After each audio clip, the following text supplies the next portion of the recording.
This month, last year, candlelight vigils were held in the capital, making it loud and clear the public will not stand for a president mired in a power abuse scandal. The people of this nation have been through many tumultuous periods throughout history. Naturally, taking a stand in the name of democracy is not something entirely new. Jung-hee takes us back to 1960 for Korea's very first recorded pro-democracy movement. In October 2016, tens of thousands of Koreans began holding peaceful rallies in Seoul's Gwanghwamun Square, demanding then-President Park Geun-hye be impeached for a massive corruption scandal. The past weekend marked the one-year anniversary of the rallies, and citizens gathered once again in central Seoul to remind themselves of the historic event. This time last year, millions of Korean citizens stood right here with their candles. But that was not the first time in Korean history people have gathered here. This is also where 6 decades ago, tens of thousands of Koreans came to express their yearnings for democracy. On April 19, 1960, thousands of Korean citizens took to the streets to topple the Lee Seung-man administration. Lee, who had already been president for 3 terms by revising the constitution, rigged the election to stay in power, and government-linked gangs suppressed anti-government protests. This sparked anger nationwide, and on April 19th, Seoul citizens gathered near the City Hall area. The event is very important for understanding Korea's civil society and democracy. The April 19th revolution is even mentioned in Korea's constitution. The movement best symbolizes Korea's current democracy and therefore has to be remembered. In the nearby Communication Ministry building was Louis L. Thomas Jr., an American who worked for the ministry to help rebuild Korea's communication infrastructure. He saw the demonstrations for himself from the 3rd floor and left a journal and photos of the scene, some taken by himself, others collected. He recorded the protest started out peacefully, with people singing, listening to speeches, and chanting in an organized manner.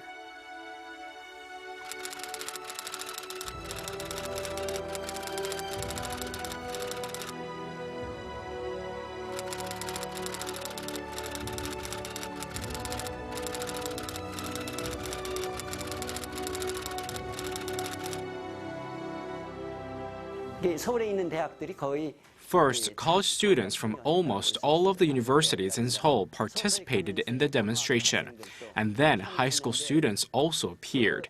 Students didn't differentiate themselves by the schools they belonged to. They marched forward, singing all together. But tensions rose as people started writing petitions with their blood, and buildings including the Seoul Shinmun Daily office and police box were set on fire. Citizens threw stones at the police box, and the police came out with guns to try and control the protesters, but one officer was grabbed by the crowd and beaten to death. The atmosphere turned completely violent.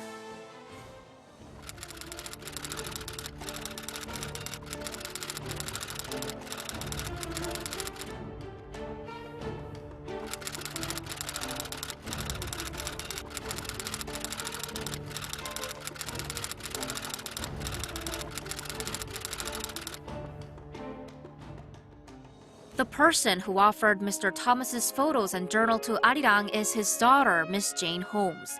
She says her father had kept the photos and his journal in a photo album and often talked about them with other people. As I was looking at him, and I was looking at all the things that he had done in Korea and all the things he had seen, I thought, this is really part of the Korean history. And I thought that I needed to share them with people.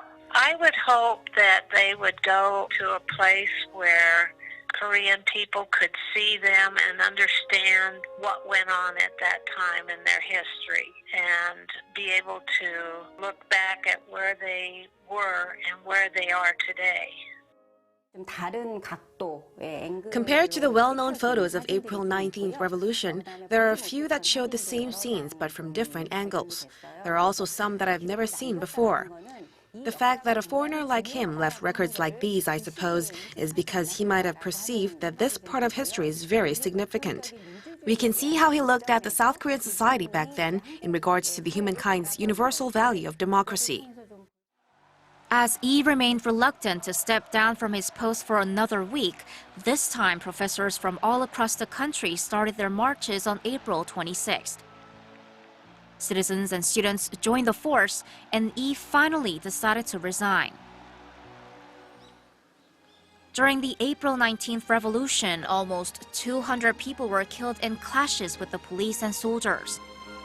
But successfully ousting then-President Lee, the protests are now remembered as the foundation of Korea's democracy movements, where the people took the lead in rooting out corruption and dictatorship.